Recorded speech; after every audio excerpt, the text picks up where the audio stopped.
Hi, everybody. I'm Patrick Donnelly, director of the Frost Place Poetry Seminar. Welcome to the fourth evening of readings of the 2022 seminar. These readings are streamed live from the Frost Place Facebook page and will be archived there for viewing later. If you're looking for an online summer poetry conference where your work will get the focused attention of some of America's finest poet teachers, please check out the poetry seminar at frostplace.org. We'd love to have you join us next year. And now, please welcome faculty member Tina Kane.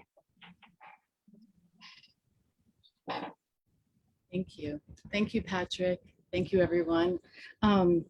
It's an honor to be here. This has been a really wonderful week. I've learned a lot and I've really enjoyed my workshop group. It's been a real treat. So I remember going a few years ago to the actual Frost Place before COVID, and that was really special to read in the barn. I'm reading from my office, which is kind of dim. We don't know why, but I'm really thrilled to be here, so thank you. I'm going to start by reading a couple of poems from this book, Once More with Feeling. I'm going to be reading from 3 of my books. All of them are put out by Valise Books, my wonderful press. And this first book, called Once More with Feeling, is really a New York book. I grew up in New York City in the 70s and 80s in the East and West Village, kind of moving around all the time. So it has a little bit of that texture. And the first poem I'm going to read is called Wish List. And I always say that these are real wishes of mine. Wish list. To be the Mary J. Blige of poetry. To come back as Peter O'Toole. To have Peter Falk expose his tender heart to you, as John Cassavetes would, make a monument to love of a fragile wife with a nervous tick and strangers from a bar on the couch.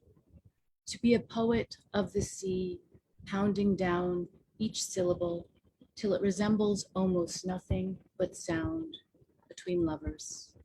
To be an unscripted scene of oneself, have a teardrop tattoo inked beneath one eye, to practice right action and right speech, to summon a stiff drink upon waking at the foot of a dune, to be a grain of sand in that dune, to be seen up close at maximum magnification, intricate and entirely plausible. And I'll read one long poem from this book, Sirens, which is kind of it's a eulogy to my dad in a way, and also I think a eulogy to a New York that has changed a lot. And it takes place on the block that I grew up in for a while there in the East Village. It's called Sirens. I've been meaning to tell you that the skin around her eyes was thin, with blue veins fanning out like ferns, that she was pale for a Puerto Rican, and that she spit and threw change at my feet as I waited to cross the street. To tell you that I wouldn't let her man take me for hot dogs at the 2nd Avenue Deli, or to Jade Mountain for pork fried rice, that I knew what a hat like that meant to say, his diamond crucifix, the way he swayed his coat, flicked sunflower seeds from between his teeth, strutting behind the line of parked cars. I've been meaning to tell you that the parking lot on the corner was not always a dorm, that once I saw her bloodied and on her back beside a car, that 2 kids laughed, pulling rings off her fingers as she squinted in the sun, that I put my backpack on both shoulders, readied my key, that I ran from the sound of the sirens. To tell you that my dad drove a cab for 40 years, kept a red bean he got from an Ethiopian guy in the back pocket of his Levi's to ward off hemorrhoids, that he wrote me notes throughout the night on the margins of his fare sheet, stuff like eat yogurt for osteoporosis, that he listened to Tosca for another life in which he didn't have his foot on any pedal, didn't ever have to chase a punk-ass kid to get his money back, then end up buying the kid a sandwich. To tell you that he was a Jewish guy from Brooklyn, what the fuck he'd pound the wheel, cut off, cut short, Another Brooklyn fare, not going back there with no return trip over the bridge. To tell you that he drove like a pro back when the medallion itself was a thing of beauty, deco-like, clicking its nickel intervals with approximate precision. The weight of it, enough to crush just about anything. I've been meaning to tell you that my mother and father once fought for 50 hours straight in our basement apartment off 2nd Avenue, that the table fan was set to oscillate as they worked through recriminations, cups of coffee, a carton of Marlboros, that my mother tossed a day's worth of meals into her flashing walk at hasty intervals as my father paced the room. Been meaning to tell you that the girls on the block scraped pavement in their platform shoes like weights just outside our one gated window.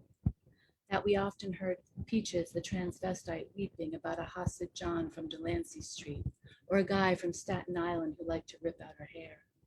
Meaning to tell you that they made the movie Taxi Driver right around the corner the year before, that I thought my dad might have been in it since he drove a cab, had also been an actor, was once a bartender down on Bleecker Street. That he said I was too young to see such a film. And about Saturday Night Fever, my mother said definitely not. That there was a Nordic track bought in 1996 still in its box, blocking the way to the coat rack on which my dad hung his London Fog, $3,000 in its pocket for me to collect, as he had requested from his hospital bed, plus stacks of cash from the safe deposit box from under his mattress, and the Palio Ricotta container in the freezer beside the Eddie's Light ice cream and empty ice tray. Been meaning to tell you there was $30,000 in my purse by the end of the day. To tell you that I tried to buy a giant stuffed peacock from a shop on Christopher Street the day he died, but ended up lugging a duffel bag of 20s to Greenwood Cemetery instead to purchase a plot for him on the hill. I've been meaning to tell you that cash is how a cabbie's daughter pays her father's bills. To tell you there was a wall of books by his bed, a broken shutter on a split hinge, piles of newspaper clippings to be filed per a system that didn't exist, that he left his hack license on the bedstand with the pocket knife we gave him, the carnelian ring, the paper birthday crown my children made and made him wear, buried in plush animals on the carpet in their room, that there was a rucksack of photos and mementos from his old friend Wallet when my dad cleared out his place but never had the wake. To tell you that he never even opened the bag after humping it up the stairs, just talked to Wallet in his head every day till the end about the girl in those photos, about articles he should have read. So this next book, body of work, is a different book. It had a number of themes like work and parenthood, motherhood, and life in general. And I think I'll start with luck. There's a short poem, Luck, at the beginning. There was a time when I'd say things like, that shit broke, about a toaster I had, or something in a story I had read. And the boy I'd be with would laugh and shake his head like he couldn't believe his luck, or some such feeling I still can't name, but which broke me a little all the same. The way we do at different times when we are young or not so young, how we cleave ourselves open to see inside, to find some luck in the story, to believe it.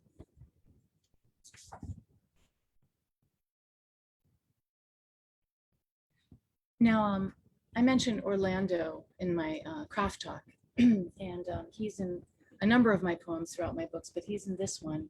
And the reference to him also references his heritage, which is Diné Navajo. So that's the reference here. Another thing is I like to swim. I swim laps at the Y every chance I get. So that's part of it too. Body of water. Swimming is sex and death and thinking. And these things mean the world to me. So don't let my heart be brief. Let me stick with this. How water with its perfect memory holds my nostalgia without weight. Let souvenirs take shape without resistance. Composed as a Buddha, if I'm lucky enough, I float like a strand of DNA in a body of water, displacing that water, whose origin, mythical as my love of olive trees and baklava, is not ancestry, but an appetite traced to crescent pastries from the Poseidon Bakery back in Hell's Kitchen. And why not speak as a family, which we did, of those cookies with a fondness reserved for some relative who had ground down the almonds with her own bare hands. But there was no such relation. So let me stick with this vision in light of our difficult histories.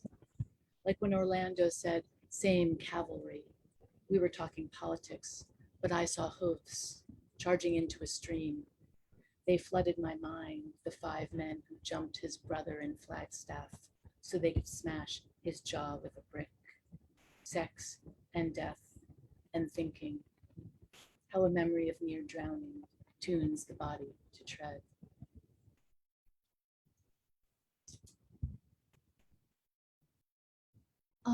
So when I was writing this book, and the condition is still the same in the sense, but the influx of constant information and news gave me a kind of helpless feeling, like I'm more informed than I've ever been in my entire life, and yet can do less and less each day, it seems. And so this poem is called Daily Beast, and there's a news publication called Daily Beast, and there's a play on that. Daily Beast.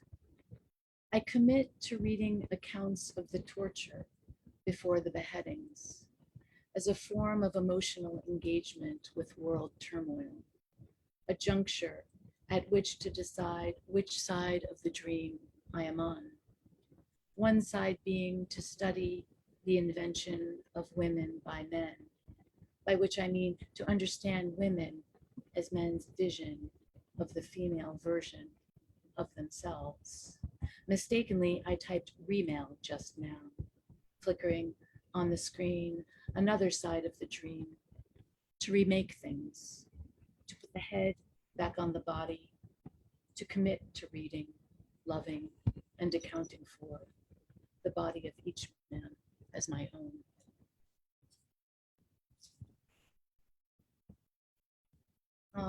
I have 3 children, and when my youngest son was little, very little, he used to ask, where was I before I was with you guys? And I would say, oh, you were flying around in the sky, and then you came down. And so that's the kind of backstory to this poem. And then there's a phrase that I borrow from Dinesh Smith, who's one of whose poems I used in my craft talk. And it's go out for sweets and come back. And that is a reference to Trayvon Martin, who was murdered by George Zimmerman.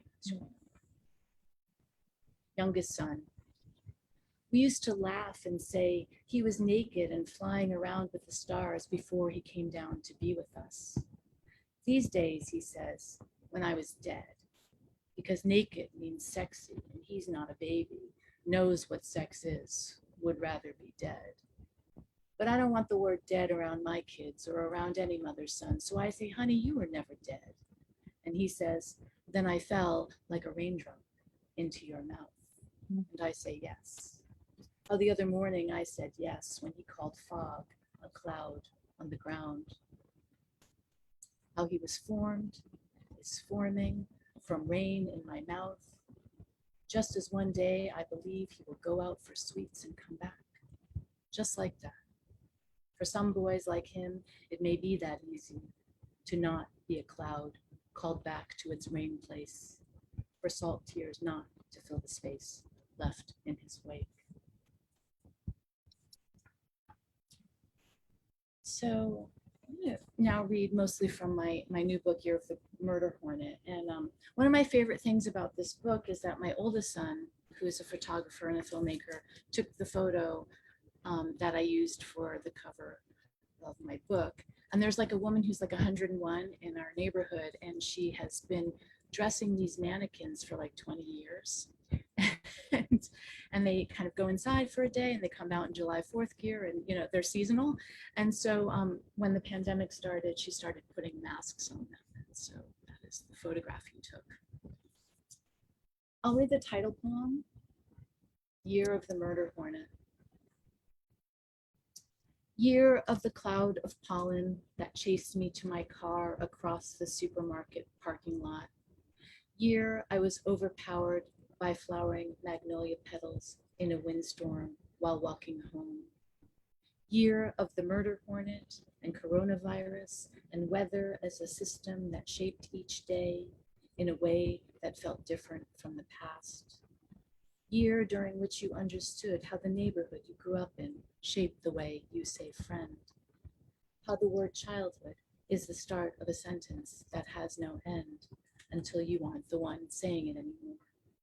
Year of grown-ups with their gravity, making everything a question or a fragment, depending on their personal weather, whether some of them were green or deep as trees of your imagining.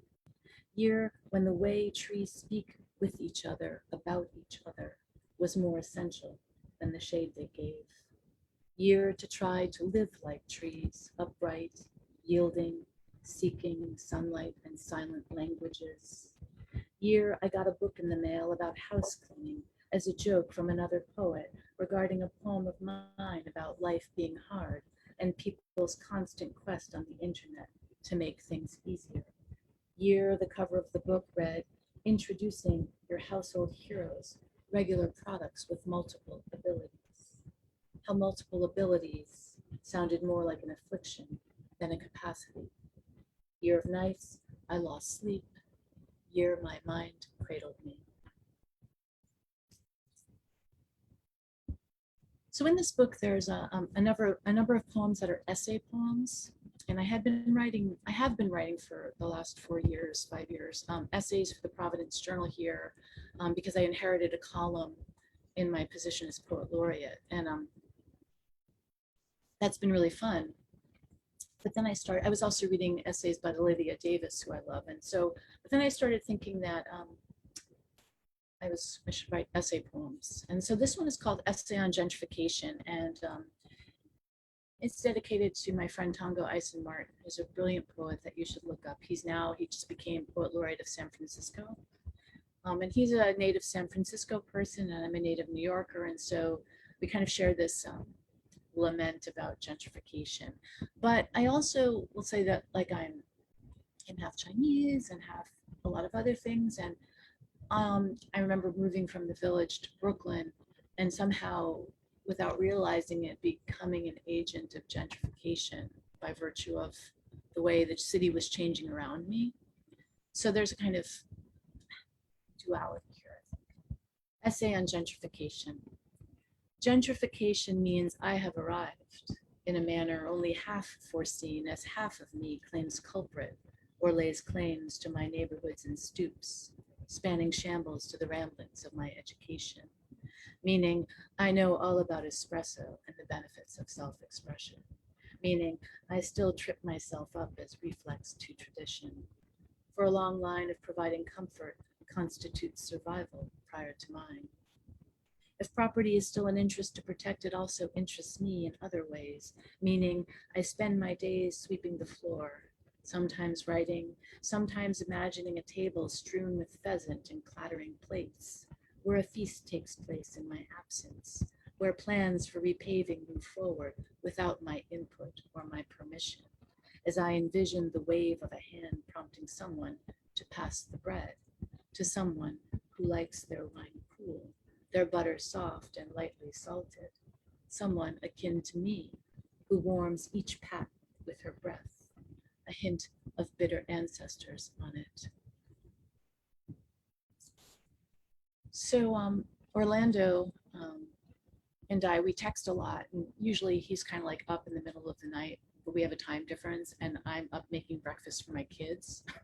So we're on like really different wavelengths, but that's like when we're talking. So we text, we don't talk on the phone, we only text. But so this poem is called Essay on Poetics, or Early Morning Texting with Orlando. And it's almost a completely loyal and accurate transcription of our texts. And I've just kind of lineated it into a poem. And so it's funny, it's like I was thinking about the scripto continua, that fragment that I showed you during my craft talk.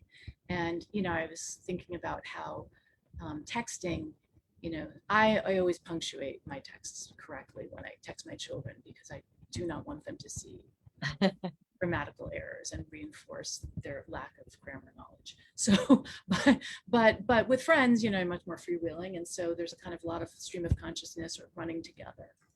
Anyway, essay on poetics or early morning texting with Orlando. I'm having trouble writing poetry, he wrote, trouble being a poetry writer. I don't know, I said, write notes of sound, notes of mystery, see what comes. Geese flying, brakes screeching, boots crunching snow on a path, I said. Do you recall the last time the light of shadow reflected off your skin, he asked. In the morning, I said, stretching in bed, low light. We exist, he wrote, because of light. As light, he said. Sound is light's cousin, I replied. Sound has a shadow, a sound of whispering. Shadows vibrate like voices, he wrote, like bird bones are hollow, by the way, I said. Sound like wind, I added. Wind moving, he wrote, against the fabric of skin, feeling wind, the epitome of being in the moment, we agreed. Breath is wind. We said, write it down, I said. See what the shadow gives. Our breath imitates wind, he wrote. The crux of it, us as wind. Messages in our ear, long before the ringing messages of purpose, he said. Mystery of purpose, I noted. Humility of purpose, or mystery fabric of soul, he wrote. Hella or yours, he said. LOL poetics of geography and self-shadow of words on the page. I typed in person, he said. Insomnia, I said. Sorry. Oh well, we said. Soon.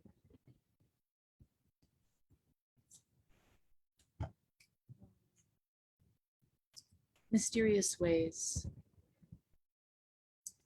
I'm imagining Jesus moving like the moon through cornfields, wandering myself into a thicket, and reflecting on the nature of permission as I read about John Berryman's letter to his landlord, in which he complains about his screaming Frigidaire.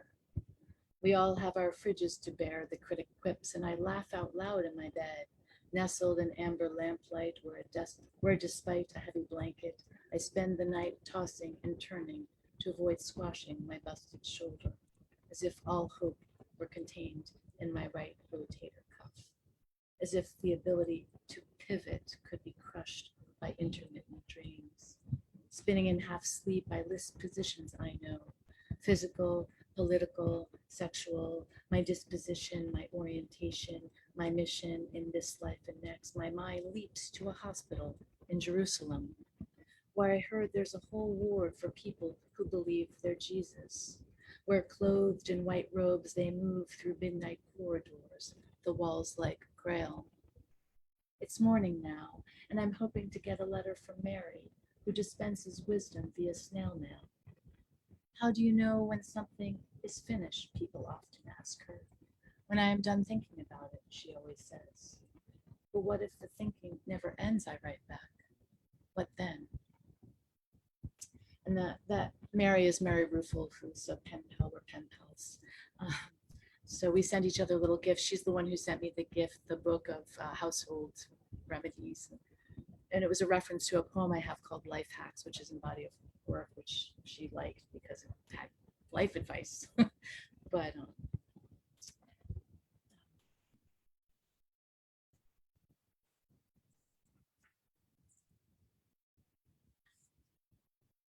Minority Report. So the Sean in this poem is Sean Singer, who I've referenced before. And this first phrase in the beginning of the poem, that's my breakup scene, is from a great poem by Terence Degnan, who's on Poetry is Bread. And if you find him on there, you can search it. He had a great video of him walking through Brooklyn saying this poem. Minority Report. That's my breakup scene, the poet wrote, and everything turned to a near perfect confection of confession and universal feeling. He was Irish, or was he? Does it matter that in a movie I saw a group of young Irishmen having been treated badly by England liken themselves to Black Americans? Does it matter that I was skeptical of this comparison, despite my love of the Dubliners, my longing to see 1,000 shades of green? Everything is relative these days, but still I try to find meaning. Meaning, if I was my children's first friend, then I hope one day they'll be my friends again. Meaning, if love is a dog from hell, then trust is her rescued cousin. The other day, I heard the term conspirituality, which refers to the trend of luring people towards conspiracy theories on the internet with the pretense of spiritual practice. Aha, I remarked, herein lies the history of man. Too often and every day, I am thinking about words like wind, my thoughts lift and carry themselves away. How the ephemeral is not soft but sharp when it comes to pangs. A notion of mine that now lives among the trees. Part of this, a friend tells me, is about not being ready internally to reveal what the poem is about. Oh, you, with your crystalline vision, I say, tell me about the other parts.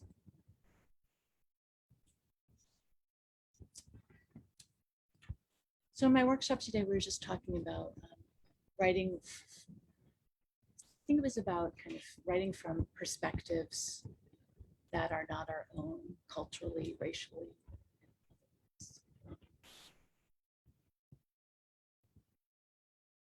In any case, this is called Rice, and the reference is to a boy named Tamir Rice, who was 12 years old and he was shot in Cleveland within like seconds of a police arrival.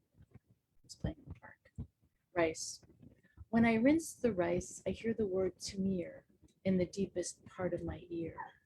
How my mind works at times, a not so free association. Words tethered to words, inexorably a small part of the heart broken off and lodged, where language fuses sound to meaning. Tamir, water running over rice. Tamir, meaning he who walks tall, ancient purveyor of dates, sweet fruit of palm. Tamir, the rustle of his winter coat against his labored breath. Tamir.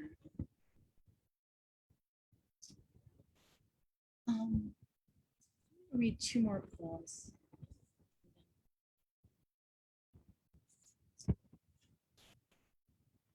I'm going to read two more essay poems, and then this one poem that is in this book but will serve as the first poem for a new book I'm trying to write. So again, with these essay poems, this poem refers to an essay that was written and published in the Paris Review. It was written by Sabrina Oren-Mark, and it was called "Fuck the Bread." So that's the reference here. And it was about her frustration about not being able to find a job teaching and the pandemic. Essay on Beauty, or Behold a True Story. There once was a man who claimed he couldn't watch Bonnie and Clyde because Faye Dunaway was too beautiful. It's true, beauty hurts, but it's seldom debilitating.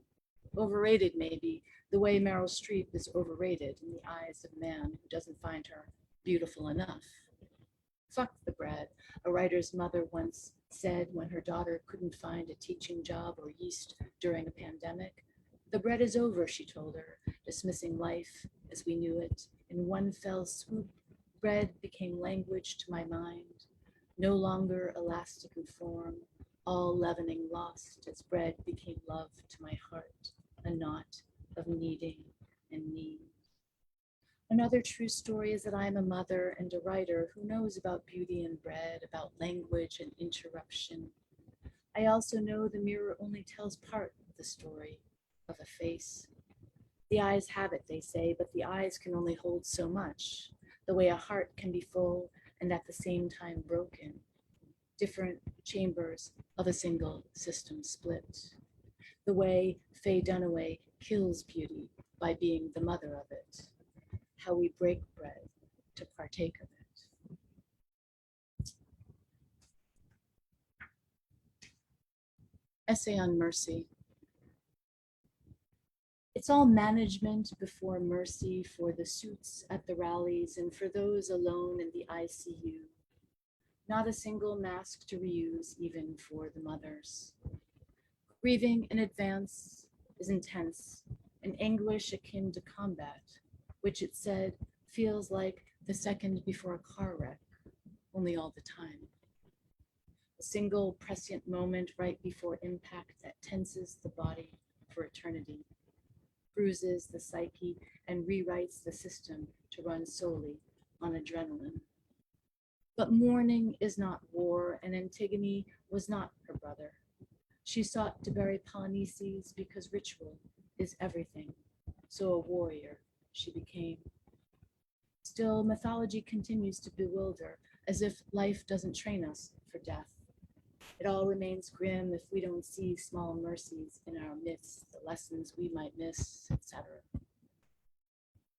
Once when I was young, kissing a boy I didn't love on a mattress in a floor through off 10th Avenue, I had the feeling I was falling through time.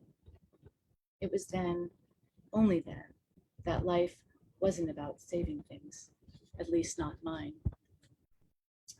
I'm going to finish with this poem called Of All Things. And this new book I'm going to start working on is called Search Engine. And it's about having many fathers, like a biological father who fought in Vietnam, I was born when he was in Vietnam and who I didn't know. And then the father who raised me, who was the cab driver from Sirens. But then finding out that through a DNA test that I don't think the biological father who fought in Vietnam is actually my father. And actually that poem, Body of Water, which references the a distant relative grinding down the almonds to make these Greek cookies. My husband pointed out that I wrote that poem months before I had the DNA test, and yet there's a strand of DNA in the poem and this reference to an imaginary Greek relative. But it was really predicated on this bakery in Hell's Kitchen called Poseidon Bakery that we went to when I was a little girl. And so it was just a strange, consonance there. So this poem is somewhat about that, and it's called Of All Things. Of all things, the Dead Sea is dying, and here I am. I still have hands with which to work and live, and every day I believe I can become something different. Most days I walk the woods, ready for the green, lucid vibrations of all things to find me as I think and move past saplings without killing them. I know all things must die in their own time, so I keep my hands to myself, leaving only with what I brought, adding only this delicate dispatch to the images I store of evergreen California or Ashbury's chorus of trees. A stash of small prayers and promises I make to myself about potentiality. Like one day I'll see the redwoods of all things. Like one day I'll write a book about lived experience and the power of expression, about experience as an expression of power, or power as expressed potential. In the interim, I hoard my authority of all things the way a library stores knowledge, which untapped as sap beneath bark exists all the same. So yes, like a tree, I need no witness to prove my existence. But whatever the question, I'll always answer, it is what it is. If you ask, why do I begin with death of all things here with the dying sea? I'd say it also has to do with a postcard Mary sent me of a sketch her husband did, a nihilist hopscotch grid of all things, words like if only, have tos, don'ts, knows, can'ts, written in little squares, which reminded me of what Sean said about my poem not being ready. Or was it the poet? On Strathmore Imperial Cold Press, Mary wrote, I thought you, whereas I thought no, but also yes. Then stepping outside myself, I took a photo of puffy white clouds of all things against a flat blue sky. So it goes, I wrote on the caption line, meaning the world moves on despite our myriad grievances, meaning movement hurts, whereas clouds weigh 1,000,000 pounds and make magnificence look easy. Movement hurts is also how I described a police cruiser of all things consumed by flames back in summer when the world was a ball of pain and even time off felt burdensome. The world burdened as it was what it is. Pattern and practice, innocuous as wishbones of all things, I pluck from chickens, boil clean, and place along the sill in my kitchen. Who notices, I wonder, the trivial otherness of others besides psychologists and poets? It takes courage to be a person most of the time. Pattern and practice, universal as cruelty of all things, simple as apple pie. One man saying, I wear your scorn with pride, while another man tells America, I'm proud to deserve to die. Oh, tired overtures of equivalency, if context is everything, let's admit only trees of all things are truly honest. The way they display their seasons so nakedly while stars in the sky keep emitting their light even long after they've died of all things. Night grips me with its cluster of yearning and concerns. In the low light of a ghost dream, I learn to love my concerns of all things, yearn to lavish them like a slaughter of lovers. I've been using the word attendant a lot, not from the French act of waiting, but meaning related or connected to matters of the heart and mind, as in a constellation of attendant issues. But I find if I stop thinking and feel, it really is about the waiting, sunlight and its attendant warmth, findings and their attendant fallout, fall and its attendant leaflessness. And Jesus, of all things, turns out is also about the waiting, plus mystery, rising, rising, risen. What with Easter come and gone, this year was just one long metaphor. Who is anyone without the people they love? My son scrawled on a sheet of stray loose leaf. Maybe I'm in it for the fragments of all things, shallow convictions, uncertain substance, words my dad wrote in a speckled notebook I found beneath his bed after his death. Fragments, Mozart, Mendelssohn, Puccini, Haydn, Symphony Number 51, thoughts about Gatsby of all things. Who is anyone? Cheyenne Diner, 33rd and 9th, Meatball Parm, 275, a dozen pit stops in Hell's Kitchen. I say father here, when I should say fathers, since there are others I never even knew. The first one was Caucasian and fought in Vietnam, which meant they didn't make him play the Viet Cong, of all things, during war games at Fort Dix, like they did that Chinese man, who was not my father either. But still, he returned unspared, after 2 tours, sat speechless in a chair, unable to form words around memories of all things, or the people he loved. Or my father, the one with the notebook, born in the County of Kings near the Bay of Sheep, in the middle of the woods of all things, if the woods had looked like the street across from Ebbets Field, where he spent his boyhood praying for balls to clear the wall, so he could take one home to put under his pillow with his radio tuned to the game. Maybe I'm in it for the mystery of all things, fragments of me, Anatolian or Greek, another father's strands intertwined with mine, imagined inheritance, inscrutable as a crest of no lineage, useless as all my ancient armor, as science in the face of faith. I say fathers, but when the definition has to do with presence, I say Father, who art in heaven, by which I mean nothing but the singular propulsion of my beloved poetries. Maybe I mean my darkest teenage reveries of all things, caught between graffitied cars on the D train. Maybe that's what I'm in it for, how smoking or holding my breath felt the same as I clutched the rattling chains for balance of all things. Entering each station from the darkened tunnels was like daybreaking every 4 minutes. Some squalid revelation in the time it took to finish a cigarette. My palms sometimes smelling of smoke and metal, of all things. Metal always smelling like blood.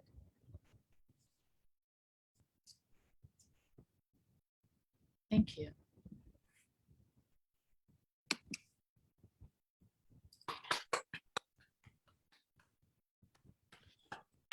Thank you, Tina Kane, for those beautiful poems, and thank you, everybody, for attending. Goodbye from the Frost Place Poetry Seminar for now.